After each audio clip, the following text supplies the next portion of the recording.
Okay, I'm doubting my second life choice. What's your second life choice? Oh, the palanquin from Second Life. Oh.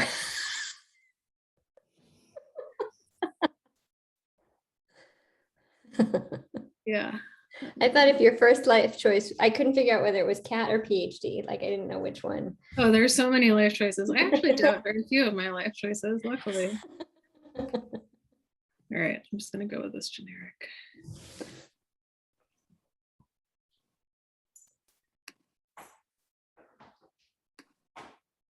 How long are your parents in town? They are here until Monday. Oh, and their volume in the kitchen is quite loud. Hey, Mom and Dad, would you turn your volume down a little bit?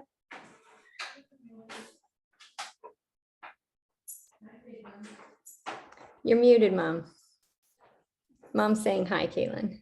Hi. Yay. This makes my whole day.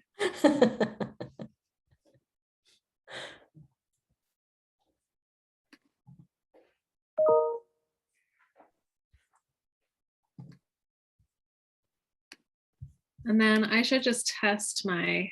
Yeah, why don't you try share screen and see how it goes? Okay. Give me one sec. I gotta get this image in there. It's turned out to be way more difficult than I thought it would be. The things we take for granted. Oh my gosh, I got the image.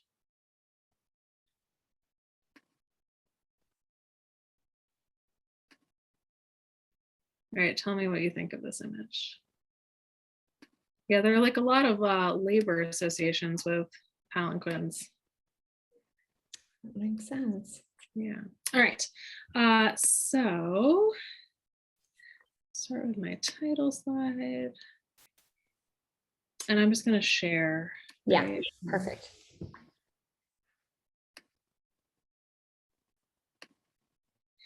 Okay, can you see it? Yes. All right. Important question. What do we think of this one? I think that's great. Ridiculous, but we're going. I mean, terrible, terribly sexist, still vaguely Orientalist, but probably the best that you could do. Yeah, that's true. Yeah. All right, maybe I'll see if I can find like a basic. This is like way harder than I thought. And I was like, oh, I bet I can just pull one from Aladdin, right? Because didn't he get carried on a litter in Aladdin? But he rode an elephant. Oh, wow. I know.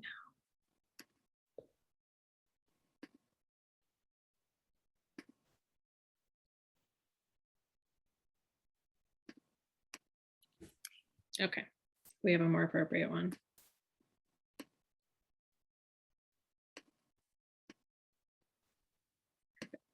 Okay.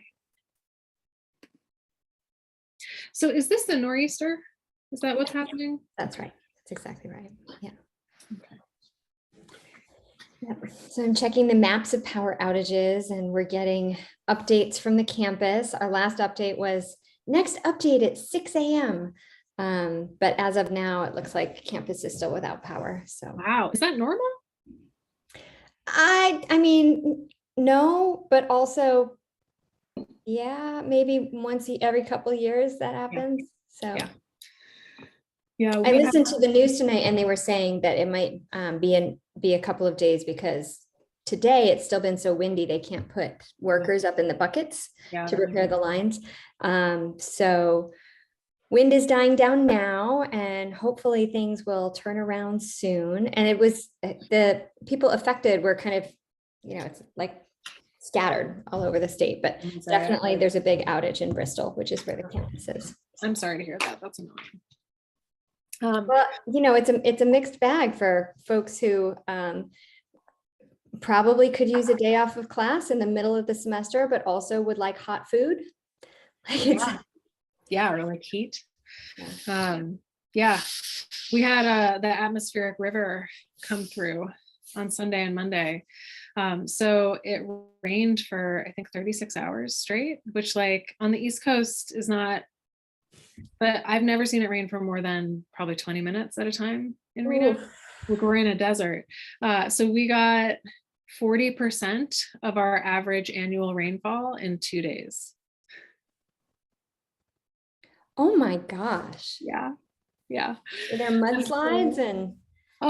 None near here. They were really worried about the burn scars in California because there's just like no live plants holding things together there anymore. But I think it was not as bad as anticipated.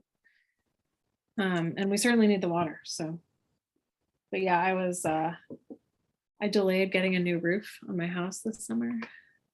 I'm doing it next summer instead. And I was like, oh, I'm still having nightmares about whether my house is going to survive. Interesting days. Yes. Interesting days. For sure. Looks like we have some students and some faculty showing up. This is very exciting. Awesome. It's good to see that folks have the resources, both energetically and logistically, to be able to join us tonight. That's really exciting. Awesome. I am not talking about taco in my introduction, but that probably took some willpower. Those of you in attendance, Dr. Earley has an adorable cat. Very, very cute. I'm at the office to give this presentation specifically so that Taco doesn't try to be the star. Well, we'll see. Yeah. Gordy's curled up in a corner, sleeping probably for the first time all day. So I think it's exciting having another dog around. Yeah, for sure. For sure. Folks, very exciting. Well, it's 6 o'clock now, but it is a very strange day. So I'm going to give folks just another couple of minutes to show up. While they filter in, do you want to, I'm curious a little bit about the fellowship that you're doing this year. Sure. So it's 2 fellowships, which I feel super grateful for. So I have the NEH fellowship, the National Endowment for the Humanities, this fall. And then starting in January, I'll be on a fellowship from the ACLS, which is the H and T King Fellowship in Ancient American Art and Culture. And so that one's super exciting as well. And yeah, I'm spending the whole year doing research. Currently finishing up the first book, and then moving on to my captives project, which I'll talk about a little bit at the beginning. So yeah, that's the work that I remember. I'm really glad that you're getting to expand that. That's exciting. Yeah, that was, I had hoped that would be my first book, but that's just such a, it's such a, I don't want to say great topic, but that feels a little bit wrong, but there's so much to explore there that I've turned it into the second. And I'm super excited to get to work on it. And I'm hopeful that as COVID hopefully gets a little bit better, I'll be able to do a little bit more travel to go look at art. Yeah. Yeah. I had my first sabbatical in the spring. I know. I've been thinking of you this fall. Yeah, I can't wait to get on a plane and go see the stuff I want to see. And it will happen. It will happen. It just didn't, I did a lot of writing instead. I did a lot of bibliography building and writing. And so the time was used well. I just wasn't in person with the objects. Yeah, that's always disappointing. Well, it looks like our numbers have pretty much plateaued. Cool. Nate, what do you think? Should we give it another couple of minutes? I think roll and then okay. All right. Roll in. All right. We have some introductory material to go ahead and get through to. Well, welcome everybody who's able to be with us tonight. I'm so glad that you're here to get to hear about this work. And this is the week's installment of the SAA HP lecture series here at Roger Williams University. And tonight we get to learn from our fall 21 speaker for the Art and Architectural History program, Professor Caitlin Earley.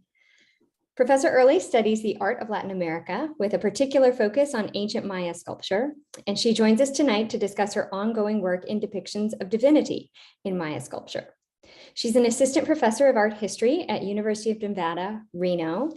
She completed her PhD in pre-Columbian art history at the University of Texas, Austin, with a dissertation on how elites in the late pre-classic period used sculpture to construct and showcase their identities. Professor Earley's scholarship draws on her deep experience of field research in Belize, Guatemala, and Mexico, working most extensively with archaeological and museum collections in Chiapas.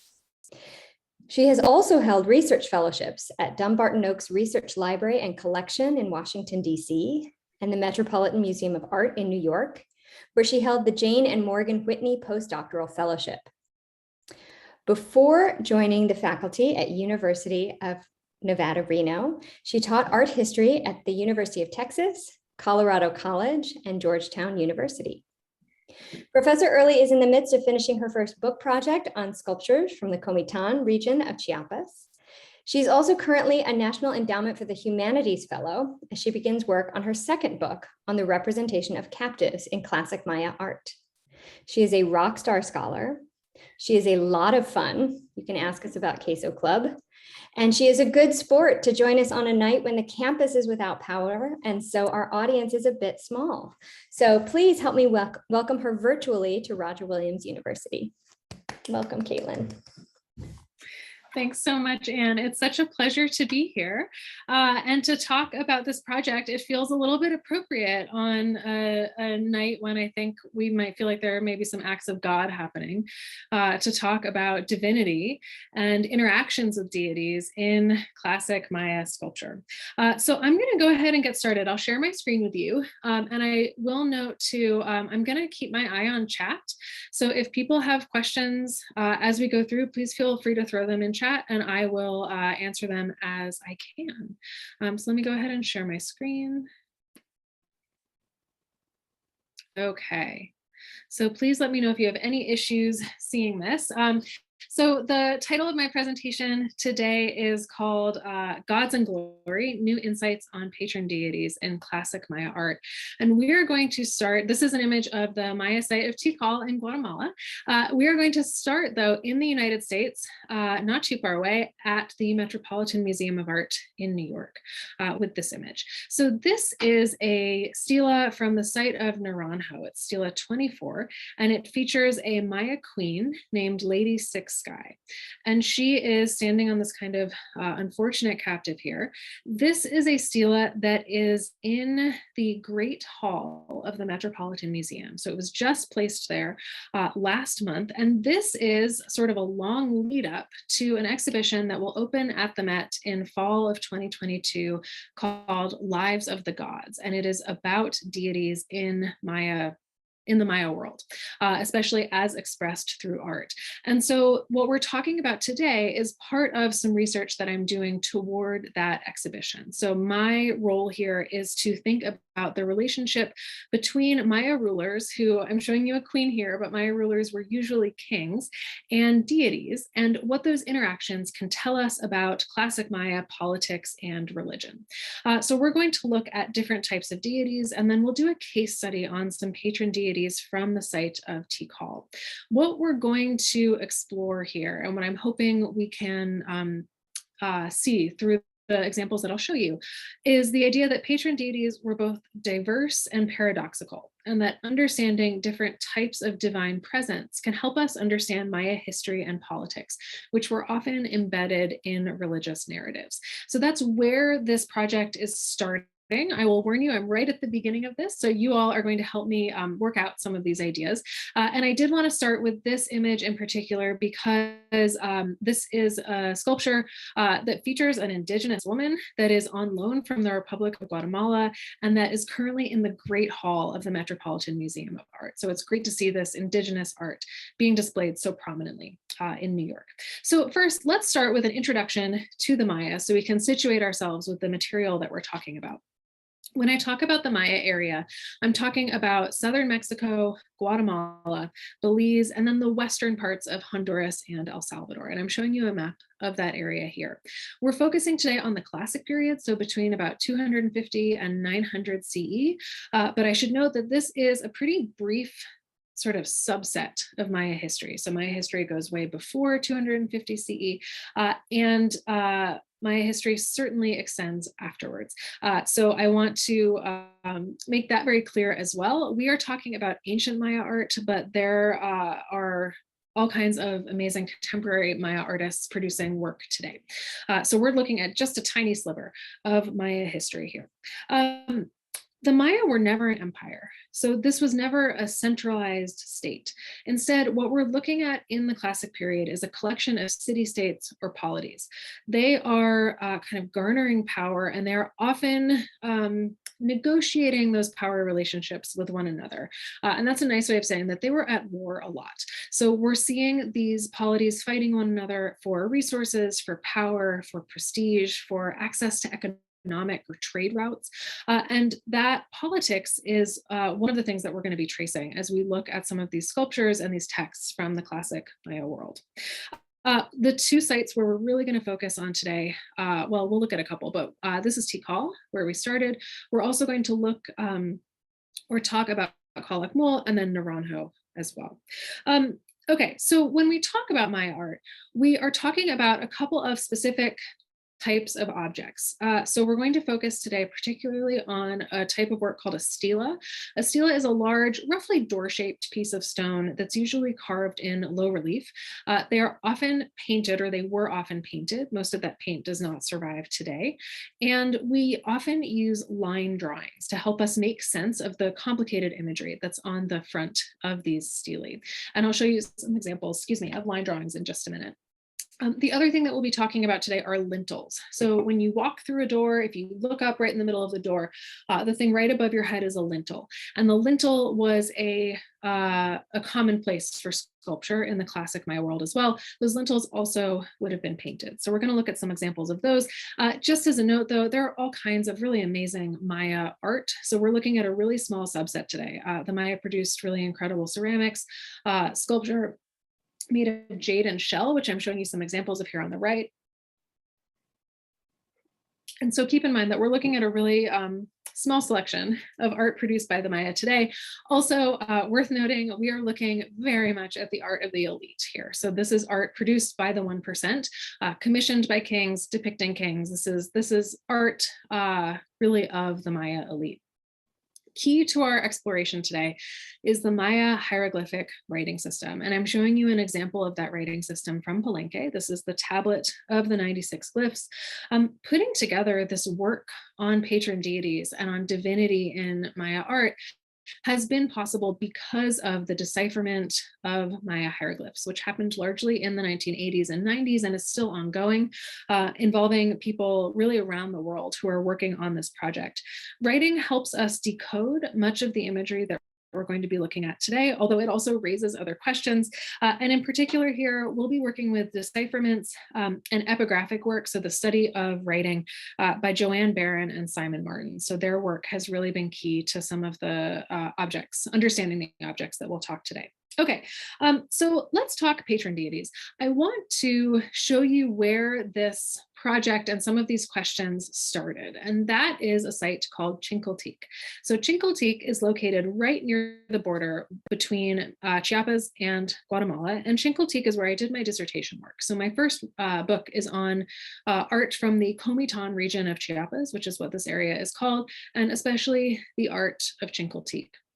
So a lot of my research involves photographing monuments using raking light photography, and then creating technical drawings of them. So this is an example on the right of a technical drawing, the type of thing that we would use to study the low relief line work on this stela, right? Like this is really hard to make out on the left, unless you're using raking light or unless you can create a drawing to help understand it.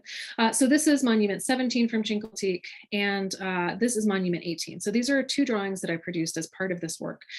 Both of them are part of a group of monuments at Chincoteac that appear to depict the same thing. So on both of them, and I'm using my mouse to identify things. Can someone just let me know if that's not working in chat? So in both of them, we can see these rulers who are standing on the right. So this is the face of the first ruler. Great, thanks, Anne. Thanks, Byron. Here's the face of the second ruler.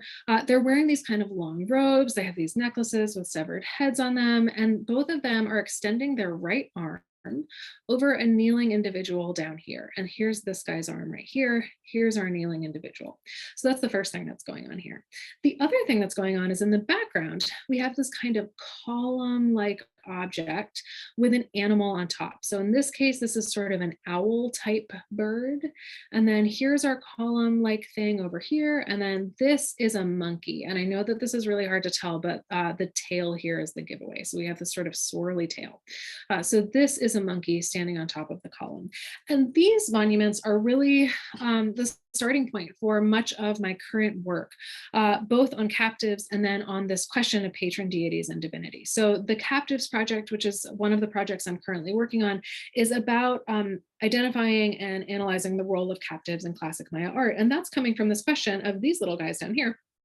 And this question, are they captives? Are they people who have been taken in war? So captives in the classic Maya world were often war prisoners, usually elites who had been captured, or are they subsidiary nobles, so rulers of secondary sites who are sort of vassals of the king of Chincoteague. So determining that is actually fairly difficult, and so that is where the Captives Project was born, and that's one of the things that I'm working on. What I'm also curious about, though, are these little dudes up here. So what are these little animals? And for that, we need to turn to the gods. For that, we need to look away from the human world and think about non-human entities. If we're talking about Maya gods, there are a lot of them. So we know there are a lot of gods. This is an early attempt to classify Maya gods from 1904. And you can see that Shellhouse in his classification has come up with a bunch of different gods. He's used a letter system to name them, which we still use for some gods today. So we'll actually see God El, which is still what we call him, in just a couple minutes. Shellhouse was working mostly with post-classic Maya codices or books, but he was one of the first to go through these books and say, well, we have these deities and they seem to be associated with different elements of the natural world and they fall into these patterns. So here are specific individual gods that we can identify. Since deciphering the hieroglyphic script, we now have names for many of these gods, and some of his classifications have stuck. For others, we're able to call these gods by what the Maya called them. So one of the really important gods is Chak. I thought this would be appropriate for today. Chak is the god of rain and storms. And he is often identifiable by, in his eye, see how he has this sort of curly pupil? So he has this curly pupil in his eye. He has this shell-shaped ear. So that's what this big ear looks like. And we can see again, here's his curly pupil, here's his shell-shaped ear. And then one of the key identifying characteristics of Chak is his axe. So he's carrying an axe right here. This is the sharp end of the axe. This guy has an axe as well. And Chak uses the axe to split the clouds to create lightning and storms. So Chak is the god of rain and storms. We also have a secure identification for Kini Chahau, who is the god of the sun. He is identifiable by his square eye. He often has this sort of curly thing coming out of his mouth right here.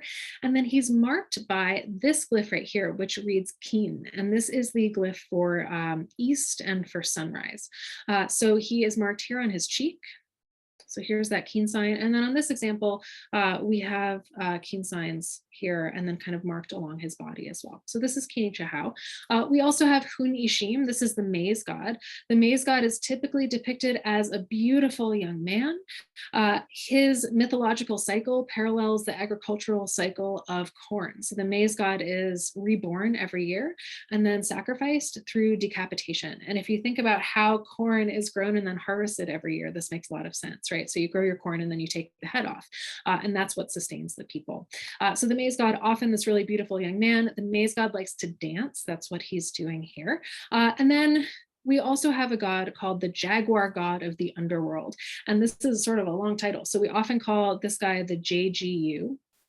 The jaguar god of the underworld seems to be related to the sun god, but the idea is that this may represent the sun during its journey through the underworld at night. So there are a lot of kind of underworld things going on with it, and that is a natural fit for jaguars who are night hunters. So a lot of this imagery kind of goes together thematically, and I'm showing you, excuse me, a couple of different examples here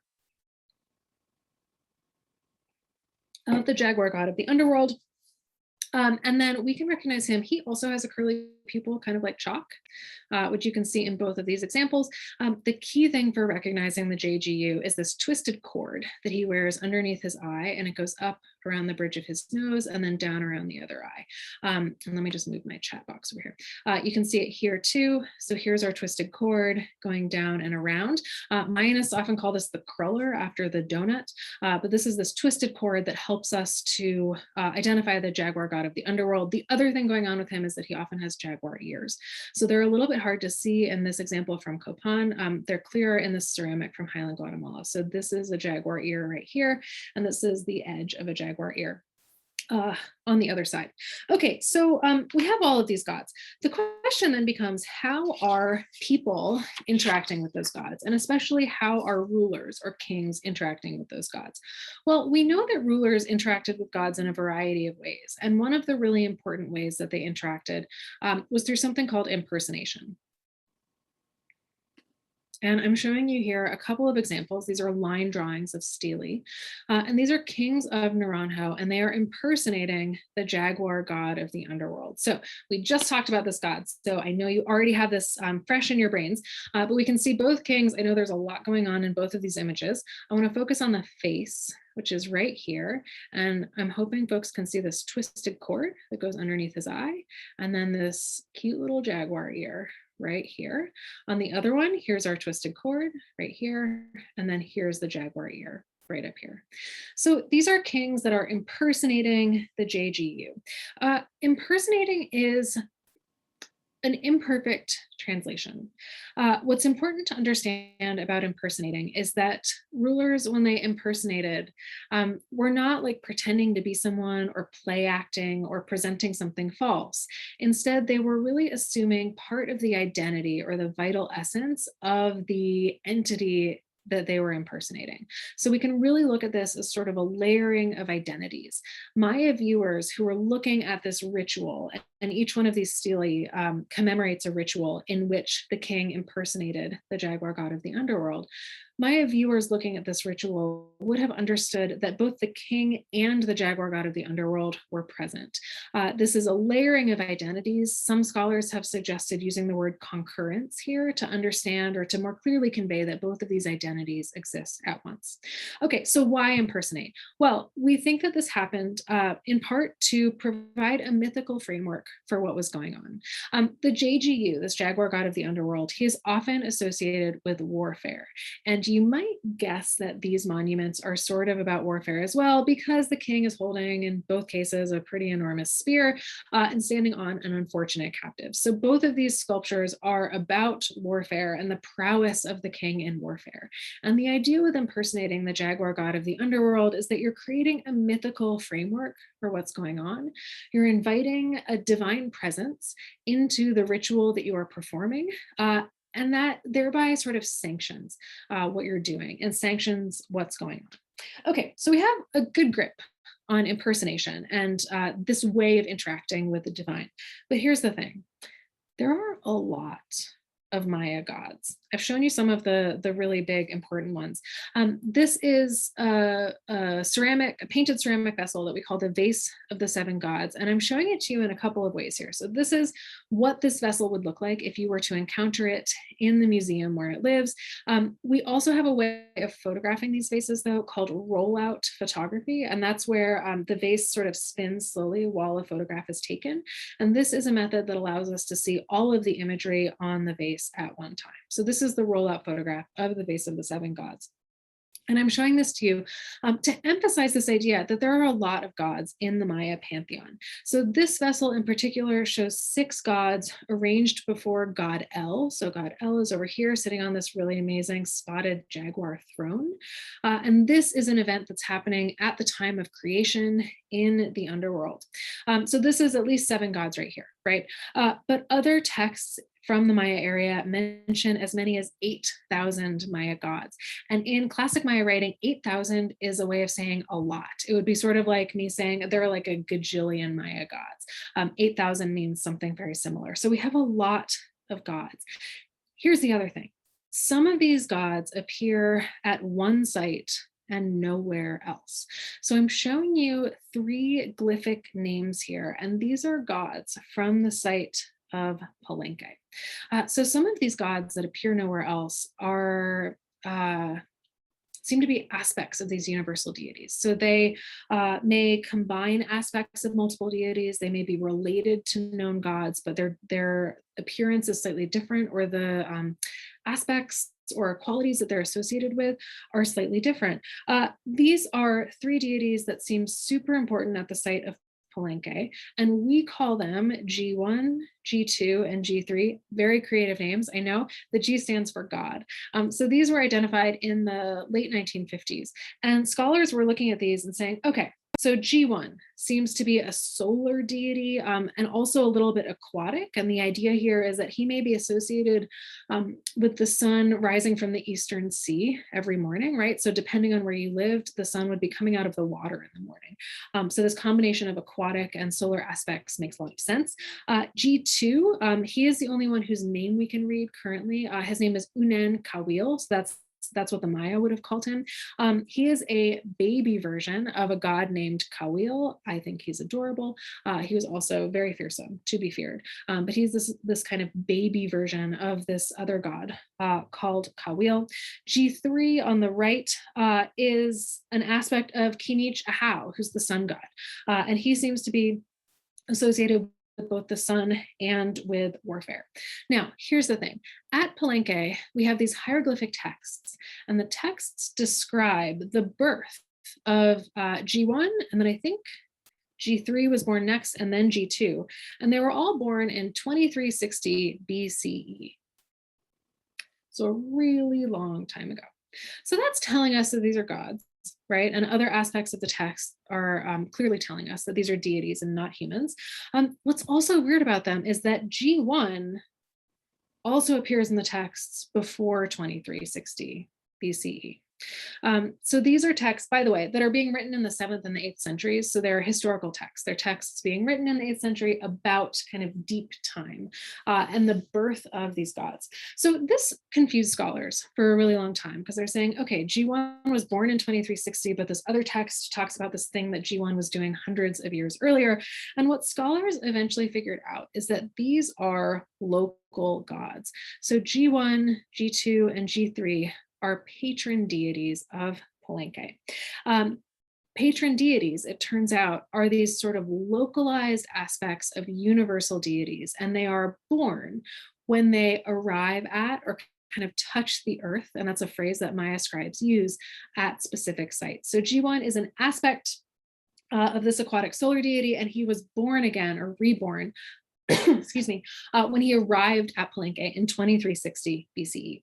So these are patron deities. And this is one of the first things in Maya scholarship that helped us understand, okay, different sites are going to have different deities that are specifically associated with that site. The texts from other time periods back this up.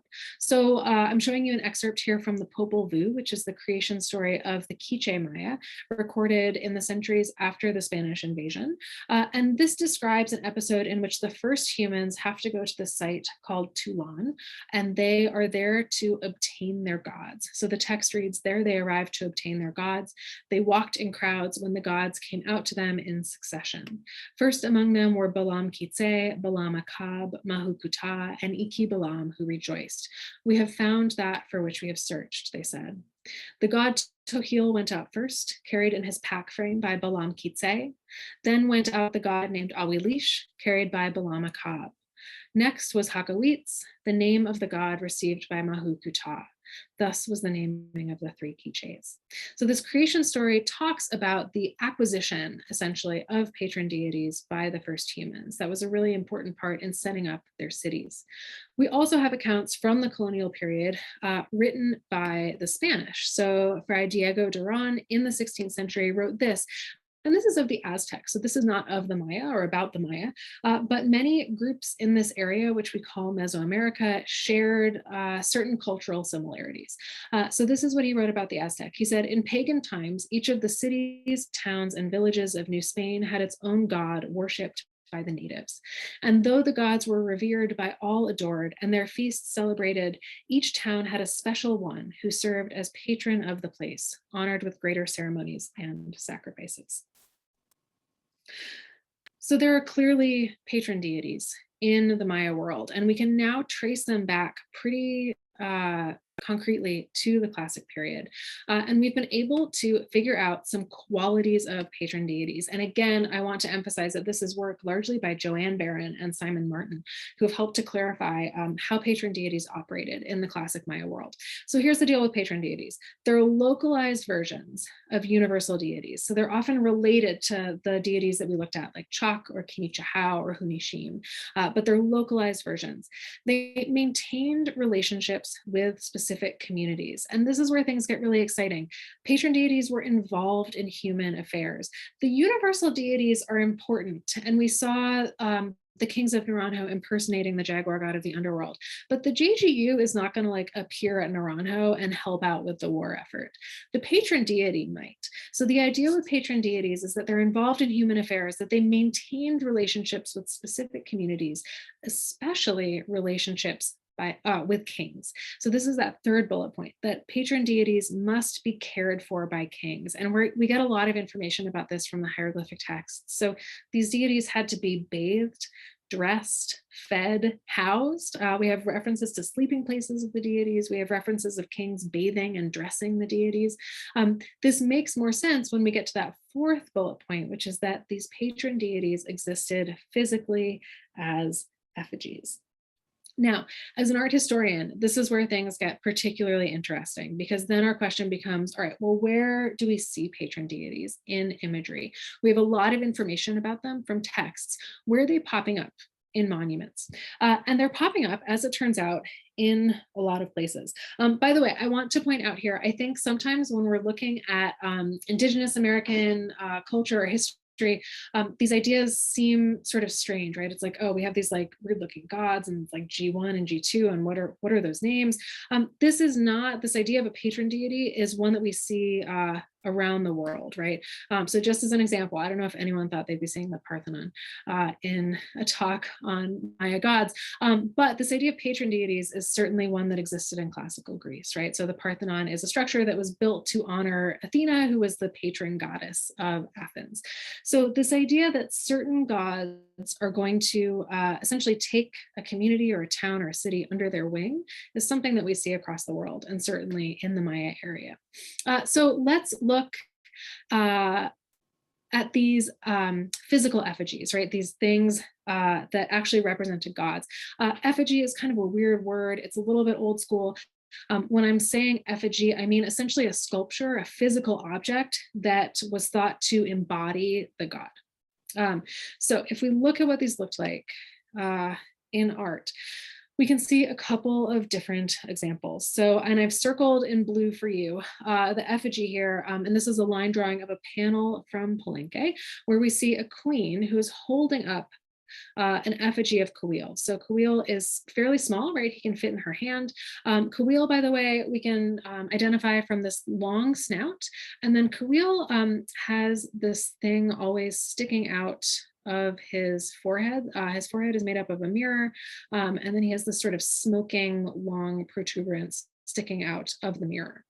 So that's how we recognize Kawil. He's associated with lightning, with agricultural fertility, and then with kingship. So kings like to associate themselves with Kawil. So this is a Kawil effigy. So this appears to be a sculpture. And this is exactly the type of thing that a king would bathe and dress and house. This is a type of sculpture that required constant care, and in return helped to protect and ensure abundance at Palenque. On the right, I'm showing you what we think are some actual Kawil effigies. Now, it makes sense that we don't have a lot of these existing archaeologically, right? If you have a sculpture of a god that is thought to be the god, to contain that vital essence of the god, you're not going to just leave it lying around, right? And so we have very few archaeologically recovered deity effigies because they were so important.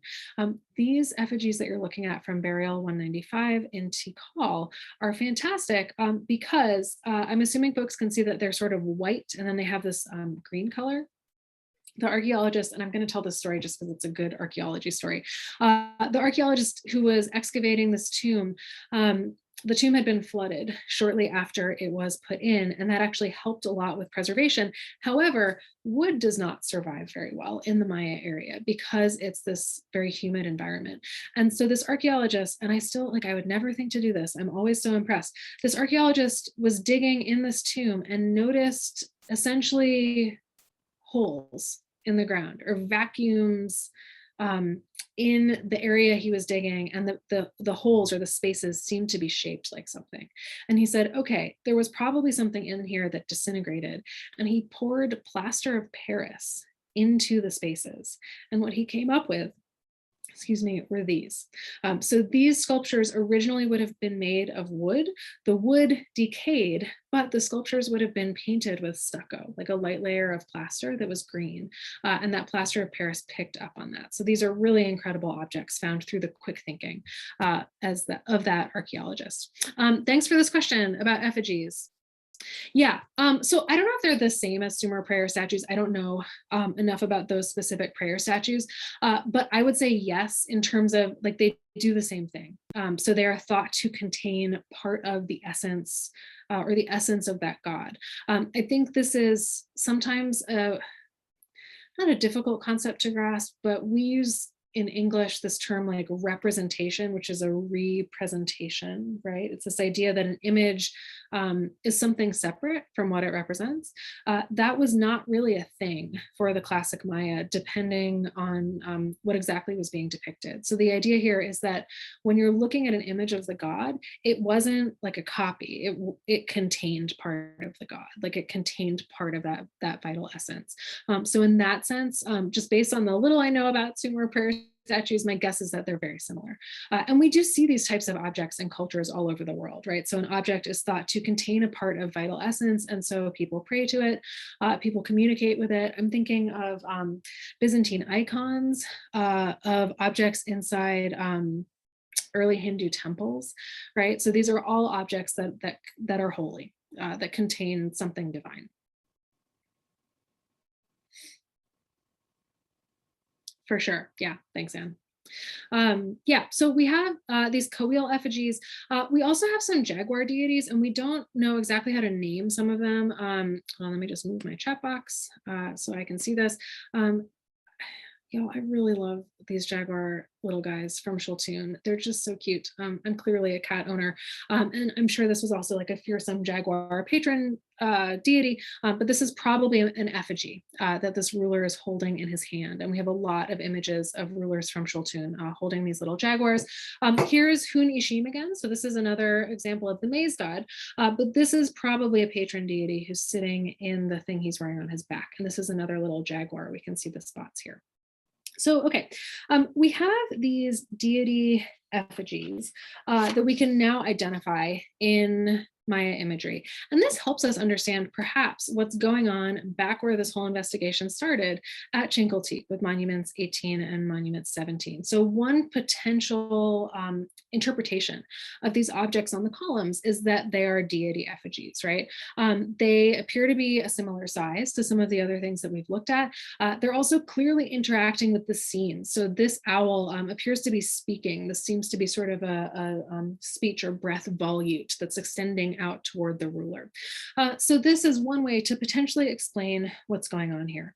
Our question becomes, though, when we look at these patron deity effigies, what are they doing? How exactly are they interacting with kings beyond needing to be cared for? And we have a lot of different examples for exactly how kings are interacting with these deities. I'm going to, I have a couple examples for you. In the interest of time, so that we have time for question and discussion, I'm actually going to skip the first one and go to my other case studies because I'm a little bit obsessed with them. We need some background information though. So we've looked at some deity effigies that are really small, right? Things that could be held in the hand, things that could be transported fairly easily. We have other deity effigies that appear to have been really active in warfare. To understand what we're about to look at, what I want you to know about the 7th and 8th centuries in the classic, or the central Maya area, excuse me, is that we are talking about a grudge match between two superpowers, Tikal and Calakmul. So the very first image I showed you on the title slide was of the site of Tikal, and so that's in blue here. Calakmul is highlighted here in red. It's a little bit to the north of Tikal. And what happens is that these two polities or city-states fight each other for hundreds of years. Calakmul has the upper hand really early. So in the 6th century, the ruling dynasty of Calakmul, 6th and 7th century, excuse me, have arrived from a site called Zibanche. They are setting themselves up at Calakmul, and they have it out for Tikal. So they are attacking Tikal, and then you can tell from these other red dots, and this is like so, it always seems so sinister, and it's actually just excellent statecraft. They are recruiting allies from all of the sites around Tikal. And this allows them to take over trade routes. It allows them to cut Tikal off from important resources, from other potential allies. And in 562, Calakmul essentially kicks Tikal's butt. This starts a period of time at Tikal that we call the hiatus. And it's a period of about 130 years where we don't see any new monuments being produced at Tikal. So Tikal has been like thoroughly defeated in 562. What happens is that a new guy takes the throne at Tikal, and his name is Hasao Chankawil. And in 695, he strikes back. So in 695, Tikal wins a fight against Calakmul. They win again, I think in 734, and Calakmul begins a steady decline. So Tikal ends up with the upper hand, but this really happens around this pivotal period of 695 under the reign of Hasao Chankawil.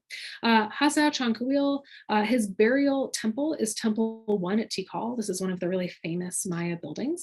And what I want to point out here are the lintels, because that's what we're going to look at. So this is a lintel right here above the doorway, and the lintels are made of sapodilla wood. Remember I said earlier, wood does not survive particularly well in the Maya area just because of the climate, this temperate rainforest. Sapodilla wood, though, is particularly hard wood, and it has survived in some examples. So we have a number of lintels from Tikal, and these are really incredible objects. So what I'm showing you here is the lintel on the left and a drawing of the lintel on the right, because I know it's really hard to make out details, but I did want to make sure to show you the original wooden object because they're just incredible. Okay, so we're going to focus on the drawing here because it's a little bit easier to make out. This is lintel 3 from Temple 1, the building that I just showed you. And what we're looking at here is sort of a complex scene. So here is our king right down here. So here's his face right here. With Maya art, we often talk about what we call the spaghetti effect when you first look at Maya imagery, because there are so many lines that it's hard to know where to look. I recommend always looking for the earring. So Maya kings wear these big round earrings, and if you find the big round earring, you can usually find the face. So here's the face of the Maya king right here. Here's his headdress extending way up. He is holding a scepter and a shield. That's what this red thing, or sorry, this round thing is. He's sitting down. Here's his thigh and the bottom part of his foot. Here's his throne right here. So he's sitting on this throne. Okay, all of this is fairly standard. Kings love to depict themselves sitting on thrones, being important, doing important things. We have a really long textual inscription here, so we can say a lot about what's going on in the scene. But what I want to talk about is this jaguar situation that is standing above the king. So this is a jaguar. We can tell from the spots. Here's the eye of the jaguar. Here's the mouth of the jaguar. He has a long tongue that's sticking out. He has these kind of like whiskery situations. And then look at his like rawry paw right here. So he's sticking his paw out. Look at these big claws, right? Okay. What do we do with a 10-foot tall jaguar hovering over a king? Early scholars are looking at this and they're saying, And this is where the decipherment of Maya hieroglyphs really helps us understand these images, because the hieroglyphs tell us that this is a lintel that was commissioned by Hasao Chankawil. This is Hasao Chankawil. the winner of this fight between Calakmul and Tikal in 695. And he's sitting on this throne. And this deity right here is a guy named Yahaman. And he is one of the major patron deities of Calakmul. So not only did Tikal win against Calakmul, they captured a patron deity of the site. And the texts tell us that 40 days after the victory, the captives from Calakmul, including this patron deity, are processed through the site of Tikal. So what we're looking at here is an image essentially from the victory celebrations after this big win in 695. Now, our question then becomes, what's up with this enormous jaguar effigy, right? The things that we've looked at so far have been like really small. This is huge. So how do we make sense of this? Well, we have other lintels from Tikal that help us understand what's going on. We're going to take this one for our next one. And again, I'm just showing you the image of the wood so you can see what it looks like today. We're going to look at a drawing that makes it much clearer. By the way, these are huge. So this is our scale down here. So this is 0.5 meter. So this is at least 2 meters wide. These are really large sculptures. So this is what we're looking at here. So again, this one's in slightly worse shape. And remember, this is wood and it's survived for almost 1100 years at this point. Here is our king. So he's seated on a throne right here. And he also has this big thing behind him. So this is an anthropomorphic figure. So it has human aspects. And you all are pros at this right now. So I'm assuming you've already noticed that this figure has this twisted cord under the eye. And here's his little jaguar. This is actually a big jaguar ear, right? Jaguar ear. This huge figure behind him is wearing a huge headdress. And he, like our jaguar from Calakmul, is holding his arms out over the king. Okay, what do we do with this? Well, the texts tell us that this lintel was commissioned by Hasao Chankawil's son, a guy named Yikin Chankawil. And this lintel was commissioned to commemorate a victory over a different site called Naranjo, and that victory took place in 747. So we've moved a couple decades into the future here. Tikal won, and the glyphs tell us that Tikal took captive a Naranjo patron deity. And we can't quite read the name of that patron deity, but it loosely translates to the hummingbird jaguar. And we think that that is what we're looking at here. So this is another enormous deity effigy. There are a couple of interesting things about this particular representation, though, that helps us understand what these huge effigies are doing. And to get at this, I want to show you some other images of this specific effigy. So here is our hummingbird jaguar. It's clearly like an anthropomorphic jaguar, but the things that tell us that this is jaguar-y are the jaguar ear, and then see the jaguar spots down here on his thigh. And then I want to point out this thing coming out of his nose. And the wood has degraded to a point where the imagery here isn't super clear.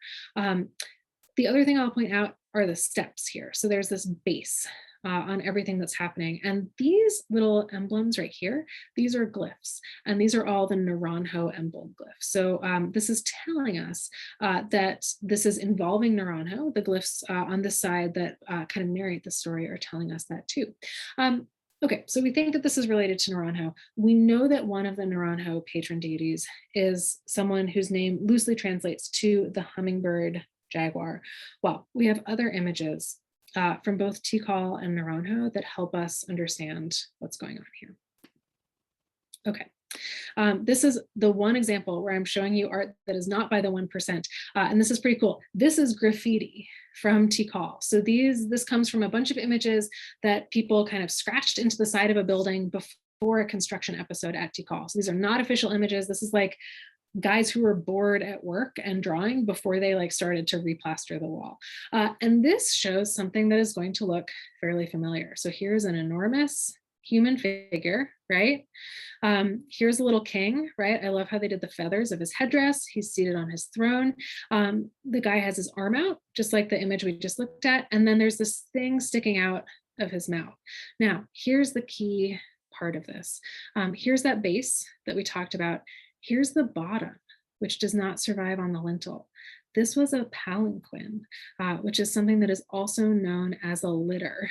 And for those who are not up on their early medieval vehicle technology, this is what a litter is, right? So a litter or a palanquin is something that is carried on the shoulders, and then the important person rides up top, right? So this graffiti is telling us that this whole situation, let me go back real quick to show you this. Oops, sorry. This whole situation is a litter.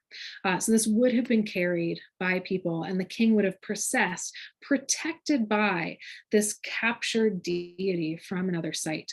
So this is the graffiti from Tikal. We also have this vase, and this is another rollout photograph of a Maya vase. This is from the site of Naranjo, and it's a little bit earlier, and I know it's hard to make out, so bear with me, but this is the king of Naranjo right here. And behind him is a litter. So this is a palanquin or a litter. It's shown in a compressed form, and this is probably related to the way that they arranged it when things were happening inside, right? Like, you're not going to take this guy inside a building. He's huge. This is the same guy. So does everyone see the 3 spots on his legs? He has this twisted cord underneath his eye, little jaguar ear. And then this is how we know that these are all the same deity. This thing coming out of his face, this is a hummingbird beak. And this disc is one of the ways that the Maya indicate hummingbirds. So here we're looking at the disc sideways, and here we're looking at the disc frontally. On the lintel itself, it hasn't survived, but here's the same thing coming out, and then this would have been the disc that tells us it's a hummingbird. It probably would have extended even further, and we can see the lines extending just a little bit this way. Okay, so these deity effigies, we know, were carried on palanquins or litters as part of these triumphal processions. So processions that were all about celebrating a victory. And this is where we get to the role that patron deities are playing. So we've talked about ways that kings can interact with patron deities, that they can, or with deities in general, they can impersonate them, they can summon them, they can take care of them, right, through bathing and feeding and dressing. What these effigies are telling us is that these deities can also be taken to war and taken as captives. And that's one of the reasons I'm kind of obsessed with these images, because what this suggests is that these huge effigies went to war, that these were things that could be captured on the battlefield. And this draws parallels, I think, to some things that we've seen in other cultures, right? Like the Roman battle standard, which was super important in Roman battles. This idea is that these patron deities didn't necessarily live only in temples, that they actually went to war, that they intervened in the affairs of humans. And this brings us, I think, and this is to the, this is still a work in progress part of this research, but this brings us to some paradoxes that are associated with patron deities. So patron deities could be tiny or enormous, right? We saw these tiny little jaguars, and then we saw these like 10-foot high effigy palanquins that were apparently carried into war. They were fearsome protectors, but they also required constant care. They brought communities together. So the idea is that the whole community worshiped this patron deity, but they belonged specifically to the king. And the Maya glyphs are very clear. They use that word. They were owned by the king. So we see these paradoxes when we think about patron deities, and we're still kind of working this out. What I would say at this point is that these paradoxes and patron deities in general underline the diversity of Maya religion and communal identity as we look at these communities that existed all across the Maya world and worshiped these different gods and like stole each other's gods during warfare, right? What these paradoxes point to is that these patron deities were religious or otherworldly entities that participated in many different ways in ancient Maya life, and crucially were used by Maya rulers to frame worldly events.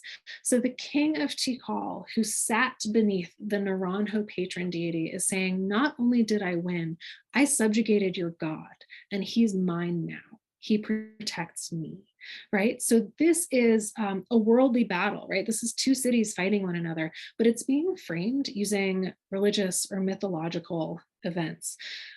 political narratives in the classic Maya world, politics essentially, were often embedded within these religious or mythical scenarios. And so understanding the religious or the mythical part, understanding who the patron deities are and how they're moving through the world is helping us to understand the political. It's helping us to put together Maya history. Patron deities, it turns out, were key figures in negotiating political authority. They were actively involved in human affairs, and they were introduced by rulers, especially in times of crisis. And this is something that Joanne Barron has tracked throughout the classic Maya area.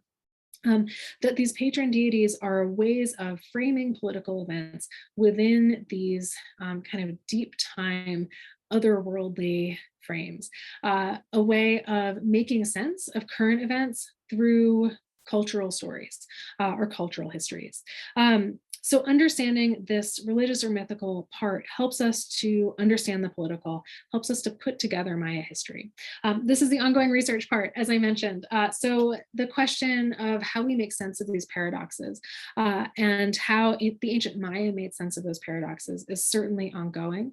But what I think I can leave you with as sort of our takeaway is that Maya divinity was something that was really diverse and that was used in different ways to make sense, or by the ancient Maya, to make sense of the world around them. Okay, that's what I have for you today. I'd love to talk more about any of these things, answer any questions. Yeah, who has questions or thoughts? Okay, I'm looking at chat. Thank you so much for this.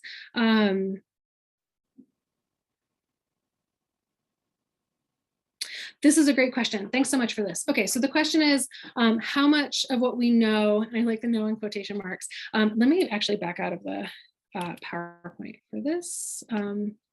Okay, how much of what we know comes from text-based sources versus the interpretation of images? How much text do we have, and where do the texts appear most often? So I often say that, okay, we have a lot of text. That's the short answer to that. We can read, the estimates I've heard to what we can read is between 90 and 95% of Maya texts. However, putting together Maya history from purely textual sources comes with a lot of issues. And so the analogy I use here is, you know how the White House releases the schedule for the president every day? Like that's a thing that they release.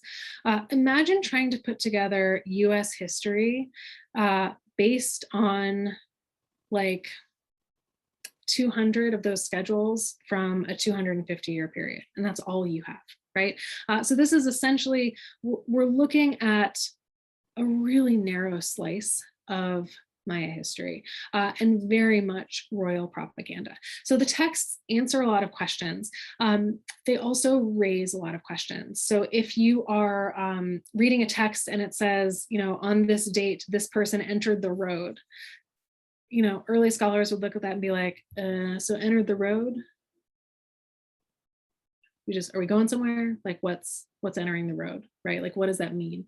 It turns out that means to die, which is this like lovely metaphor of a journey. But the texts raise a lot of questions as well as answering a lot of questions.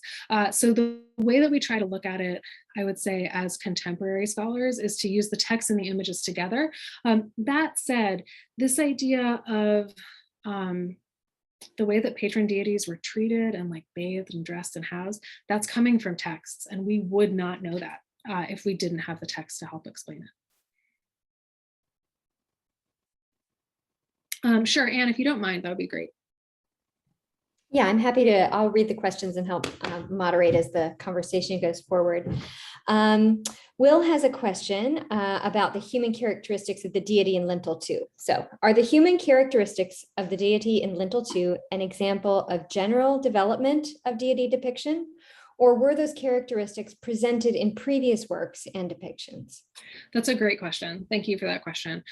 Yeah, I think that there was something about the hummingbird jaguar from Naranjo, and again, I'm using that term because we don't have the full name deciphered yet, that god appeared as a human with both hummingbird and jaguar characteristics.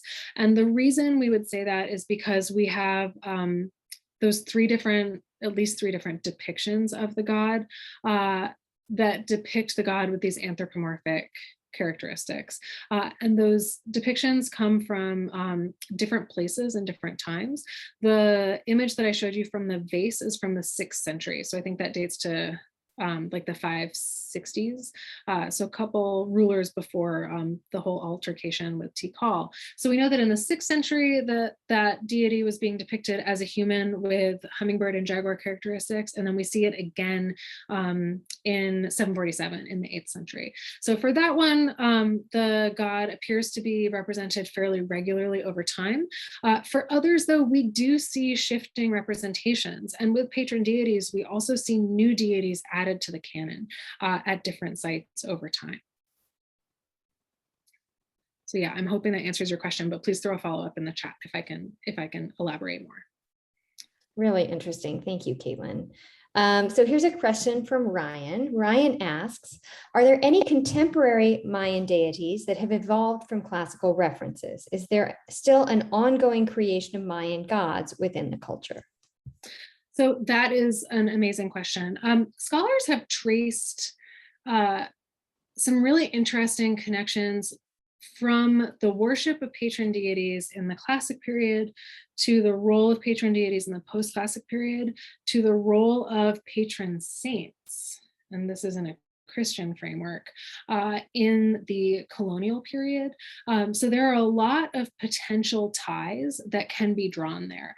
However, you want to draw those ties really carefully, right? So it's really important to try and understand art from a specific time period in its own context. And then in terms of the ongoing creation of Maya gods, that I would direct you to a Maya practitioner to answer that. I would say probably yes, but I think Maya communities would be the best place to look for answers to that question. I will say Maya religion is still like a super dynamic and really, I was gonna say lively, but I think dynamic covers that tradition that is still super diverse. So yeah, I think the internet would have great answers for you there. And thanks for that question. The next question ties in a little bit and is more about the direct context that you were talking about tonight and deities changing their appearance. So deities never change in appearance throughout time. That's Hannah's question. Did they stay the same in appearance when patron gods were captured by victorious kings? Such a good question. I like these deity effigies from Tikal, you know, the like huge jaguar standing over the ruler. It's so easy to look at that and be like, well, this is metaphorical. The ruler won. And so he's saying that, you know, this jaguar deity is protecting him. And then it's so fantastic to me to be like, no, there was a 10-foot tall jaguar and the ruler was like carried around the site underneath this 10-foot tall jaguar. Like what? That is incredible to me. In terms of whether the appearances were changed, from what we can tell, they were not, but we don't have a lot of direct. In fact, as far as I know, we have no archaeological evidence of this. So all of our evidence comes from images and from texts. From what we can tell, the images were not changed. They were just sort of adopted. So the patron deities kind of went to live at another site. However, one thing to note is that the site who lost their patron deity they weren't like, oh, that used to be our god, but like they live at Tikal now. They would create a new effigy. And we know actually that our big jaguar guy originally from Calakmul, who was captured and taken to Tikal. We have records at Calakmul of the creation of another replacement, essentially, Yahaman effigy in, I think, 731. And they probably replaced him long before that. But the idea is that these effigies could be recreated. We have texts that talk about the creation actually of some effigies of G1, G2, and G3 at Palenque, and they talk about how they were created and then later the gods were conjured. And the way that the texts talk about it, the interpretation essentially is that the sculptures or the effigies are created, but then you have to kind of get the gods into them. So you have to do the right things or perform the right rituals to sanctify them, essentially, to make them holy, to make them containers for that part of the godly essence. So I'm glad you brought up Palenque because that ties right nicely into our next question from Kaylee. Kaylee asks if you can go over what G1, G2, and G3 at Palenque are. And I would like to second this question because that baby god is really delightful. So cute, right? He's also so fearsome. Right. Yeah, very fearsome. They're also adorable. Okay, so G1, G2, and G3 are like the OG patron gods. So they are the ones that were first identified by scholars. They're the 3 patron deities of Palenque. And again, they're named really generically because when they were first named, we couldn't read really any of the hieroglyphs. Now we can read the name of the second one. G1 is this kind of aquatic solar deity. And again, I think this makes sense if you think about watching the sun rise out of the ocean, right? And so it's the idea that when the sun isn't up, it lives in the ocean. So it has this like watery solar stuff going on. G2, whose name is Unen Kawil, he's like little baby Kawil, and he is associated with lightning, with ancestry, and with agricultural fertility. And I don't want to complicate this too much, but it's a detail that I love, so I will share it. You know, Chalk, the rain god who carries his axe and splits the clouds with his axe. Sometimes his axe is depicted as Kawil. So he's like holding Kawil, and Kawil is the lightning. So the lightning kind of splits the clouds, and that's the lightning. So Kawil is associated with lightning. I know it makes my brain leak out my ears a little bit, but it's all like so complex and so wonderful to look at. So G2 is this infant form of Kawil associated with lightning, ancestry, agricultural fertility. Kawil is like, he has a lot of stuff going on. G3 is related to the sun god, and at Palenque, we see him involved in statements of warfare. So I'm hoping that helped with the G1, G2, G3. Thank you. Yeah. So we have a question from Ronia, again, about the ties between the time period that you're talking about in this talk and Maya culture today. So do any religions today, so even perhaps beyond the Maya, have connections with Mayan gods or deities? And do they have anything in common with how gods are worshipped? So yes, I think is the answer to that. And I'm like scanning for all the religions I know. This is a great broad question. Thank you for this. So yes, for sure. And I will say one of the important things to point out here, and I think this relates to this idea about contemporary Maya gods and the creation of Maya gods. The Spanish invaded in the 16th century, and the Maya people underwent 500 years of genocide and colonialism. And so there are certainly connections between what's going on in some Maya communities today, or in some Maya thought today, and ancestral communities. But that is definitely an area that I leave to contemporary Maya folk to talk about. So this is certainly like a flourishing thing to look into. And I suspect and know that there are many connections between what's going on today and what's going on, or what was going on in the past. In fact, one of the ways that scholars were able to correlate the Julian calendar, like the calendar we use today, with the ancient Maya calendar is because scholars working in the mid 20th century to the Maya highlands and found communities where the Maya calendar was still being used. So that calendar had persevered for hundreds and hundreds of years through genocide and colonialism, and you know, the situation in Guatemala and Mexico from the 16th century until today. So yes, certainly connections. The way those connections manifest and the way those connections are thought about today, again, are really diverse. And I would encourage you to consult contemporary Maya communities to tell you about them. Thank you. I'm sure we have time for a couple of more questions. As we wait to see if any more come in, I have sort of a larger question for you. And that is this, this exhibition that you mentioned, and wondering how the particular question that you worked on today fits into some of the themes of that exhibition, or are any of the objects that you talked about going to be featured there, or is it more, is it an opportunity just sort of to think about the gods, and you're contributing this piece of thinking about the function of deities and how they were participatory? Yeah, thanks so much for that question. So some of the objects that I talked about today will hopefully be in the exhibition, although it's always, we'll see how the exhibition unfolds. One of the things that I'm really excited about with the exhibition is the way that epigraphy, so the study of Maya writing, and the decipherment of Maya hieroglyphs has contributed to our understanding of Maya divinity. And this has come really in a really long way, even since the most recent exhibitions that were all about like the classic Maya court or classic Maya rulership and divinity. And I'm thinking here especially about a 2004 exhibition called Courtly Art of the Ancient Maya. So there have been a number of great exhibitions. None have focused specifically on Maya divinity in a really long time. And so what this exhibition is hoping to do is to apply our current understanding of Maya divinity, which again is just worlds away from where it was 20 years ago, to some of the most really exquisite examples of Maya sculpture and art at the Met. And then I believe it's going to the Kimball as well in Texas. But yeah, stay tuned for more details and go see it next fall when it opens. I think it will be great. That's really exciting. Well, I will meet you there. That sounds really fun. We have a question from Edgar Adams in the chat, and then we are in the Q&A, and then we'll come back around to Byron's question as well. So Edgar asks, thank you for your talk. Just ordered Nathan's parents' book. Wondering about the linkage between the patron deities you talked about today and more celestial or cosmological deities or frames of reference. Awesome. Thank you for that question.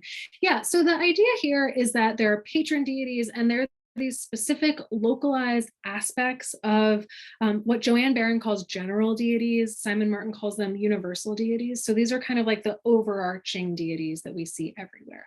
So Chalk, for example, this god of storms and rain, he shows up everywhere. So we see him in all kinds of different places. The patron deities are very, very specific. Some sites share patron deities. There are these deities called the paddler gods, and they show up at a bunch of different sites. So a bunch of different sites adopted those. But there are a lot of patron deities who are really specific to individual sites. Where I think things get really interesting is that patron deities are involved in human affairs. They have these relationships with kings. They're owned by kings. They need they need so much care, right? They have to be bathed and dressed, and that we have little houses. The text describes sleeping places for patron deities. These general deities or universal deities, they're not really involved in human affairs on a day-to-day basis.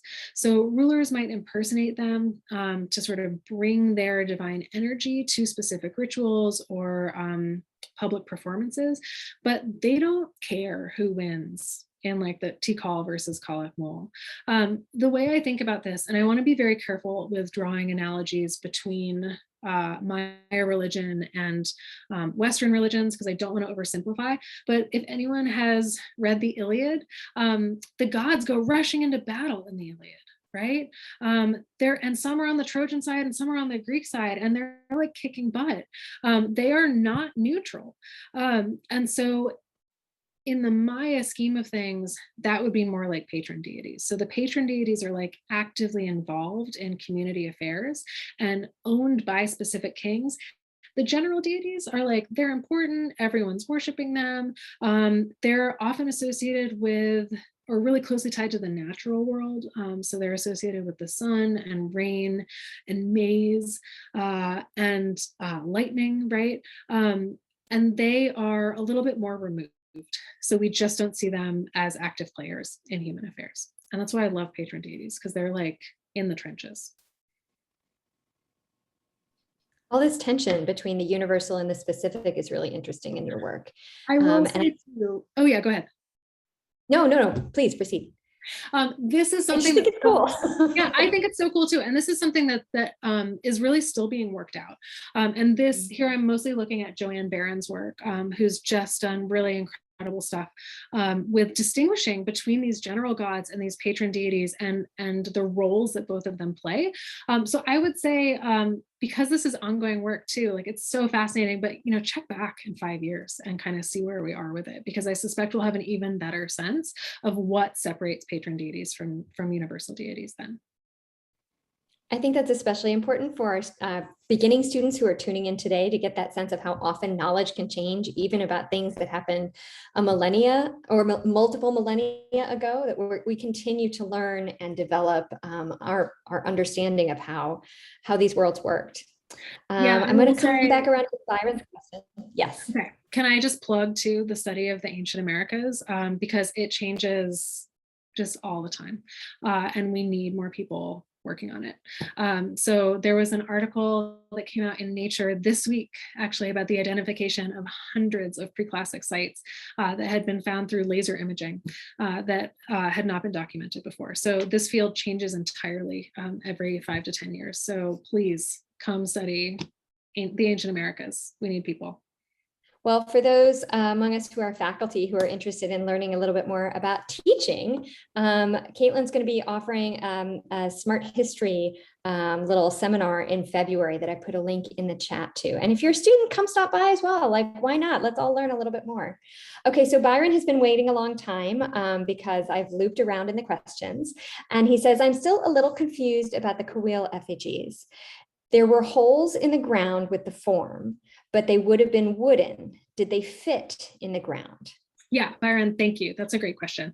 Okay, so originally there were these wooden objects. I'm like looking around my desk for an object I can like demonstrate with, but I think that's a bad plan. Okay, so there were these wooden objects. They were placed in a tomb. The tomb gets flooded and a bunch of mud and dirt and crap comes in. Right? So everything gets buried in the tomb underneath this, essentially this layer of mud that happened because of the flooding. Okay, so we have these wooden objects. They're buried under this layer of mud. They disintegrate. So over the course of the next millennium, the wood disappears, right? Because wood just doesn't survive super well. And so what's left in this layer of mud is a hole in the shape of those wooden objects, because the wood disintegrated, but the mud didn't collapse around it. So the mud was hard, and so it left these indents that were in the shape of those Kawil effigies. And so the archaeologist, when he's digging down through this mud layer, he's kind of looking in and he's like, okay, this is a hole, but it looks like it's shaped like a specific thing, right? This isn't like a random hole in the ground. And he says, I think something used to be here. And so that's when he poured the plaster of Paris into the hole. And that's how we recovered what those wooden objects would have looked like. So the wood is gone. We no longer have that, but they essentially poured the plaster of Paris into the hole. For those of you who have looked at Pompeii and seen the really like heartbreaking people who survived from Pompeii, it's essentially the same idea that we had these vacuums and we're able to put stuff into the spaces left behind to understand the shape of what used to be there. Sorry for that really dark comparison. So I was going to ask one, thank you so much for this, Caitlin. Yeah. I wondered if you could talk a little bit about whether there are patron deities seen in other Mesoamerican cultures, either before or after the classic Maya, like in the Olmec or the Aztec, and if they're related. Yeah, thanks for that question. Yes, so the Olmec, I don't know off the top of my head, and I'm now going to go down a rabbit hole of looking that up because I'm trying to think of like whether we have that information for the Olmec. That's a great question. Based on other Mesoamerican cultures, my guess is that they probably did have patron deities because the record is super strong in other places. So one of the things that was really key to this idea that patron deities existed in the classic Maya world were Aztec records. So we have tons of writing from the Aztec about patron deities and like what they looked like and where they were held. So we know that for the Aztec, patron deities were used not only in warfare, but also to consolidate political alliances. So if one city was kind of making an alliance with another city, a patron deity would be exchanged. And we also know that those patron deities were taken in warfare, and I'm totally blanking on the Nahuatl name now, but the Aztec had a special temple in Tenochtitlan, which is where all the captive deities effigies lived. So we have great records from the Aztec. So yeah, I think this was a Mesoamerican thing, and in fact, like a world thing, right? This idea that there are special gods who care about your community is something that we see everywhere. But for sure, the Aztec stuff is that's also a rabbit hole I highly recommend. Yeah, there's a ton of information. Thanks for that. Thanks. Yeah.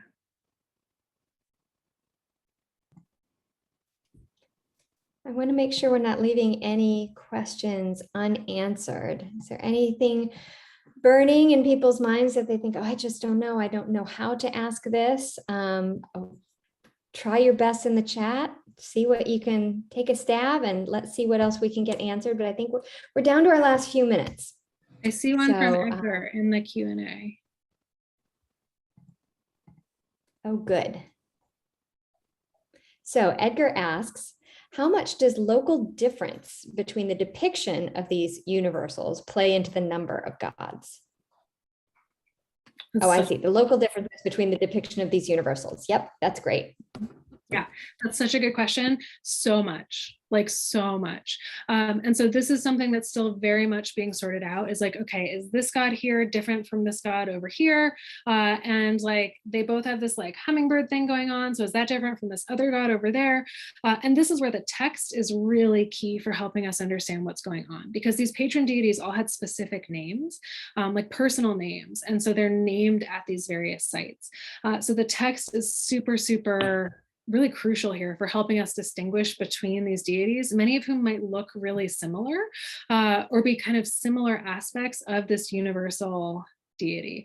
So I love this question because, yeah, this is something that's still very much in the process of being worked out, right? Like, how are we distinguishing patron deities from universal gods? And then how are we kind of calculating how many patron deities there were? And the text is really key in that effort. And this is another thing I'd say, like, check back in 5 years and we'll be further along.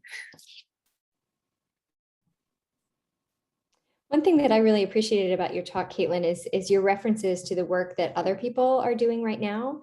And I think especially for the students who are with us today, it can be really important to think about how our work feeds each other, like how it's part of a larger conversation.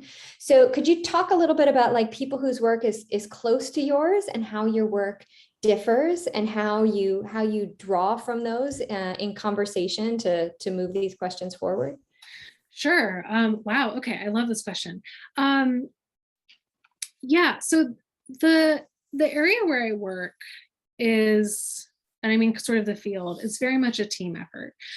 If you ever talk to archaeologists, you will notice that archaeologists specialize in different things. So there are ceramicists, there are lithicists, right, who study stones. There are people who do architecture.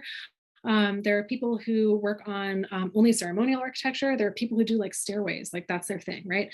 So they all have really specific niches. And the way that I conceptualize art history within all of this is as sort of a specialty that's related to archaeology. So one of the things that I do is I really work with imagery. I can read glyphs, but I do it very poorly. I'm not, one of, like, there are people who are just wonderful at reading glyphs. And so what I do is try to find intersections between epigraphy, which is the study of Maya writing, archaeology, and then art history. And the moment where all of those intersect is where I try to live. So I think one of the things that's really important to my own practice is that I'm looking at imagery, but that I am thinking a lot about context. And by that, I mean archaeological context, right? So like, where was this found? When was it made? Who would have seen it? Who paid for it, right? This is always a really important question. And in that sense, I think finding those moments of intersection results in really collaborative work. So I've worked in this like one little niche of the Maya world in Chiapas. My current projects, both with this patron deities research and with captives, is looking at a much broader swath of the Maya area. And that involves kind of getting into questions about context and writing and imagery and the relationship between those things from all over the Maya world. And I will say too, I've talked a lot about Joanne Barron and Simon Martin, who are doing great work with epigraphy. And I haven't name dropped quite as many other people. But one thing that I do want to emphasize is that the work of Mexican and Guatemalan archaeologists and art historians and epigraphers is so crucial to what I do. So looking at work being produced internationally is just absolutely a cornerstone of my practice as well.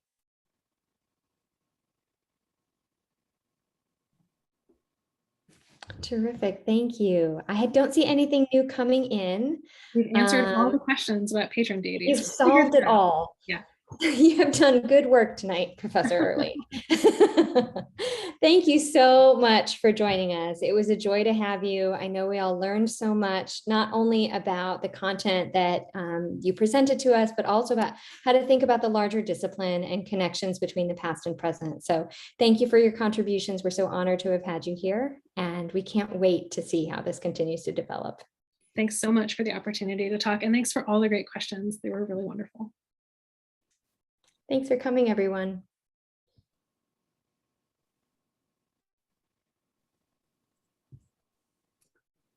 All right.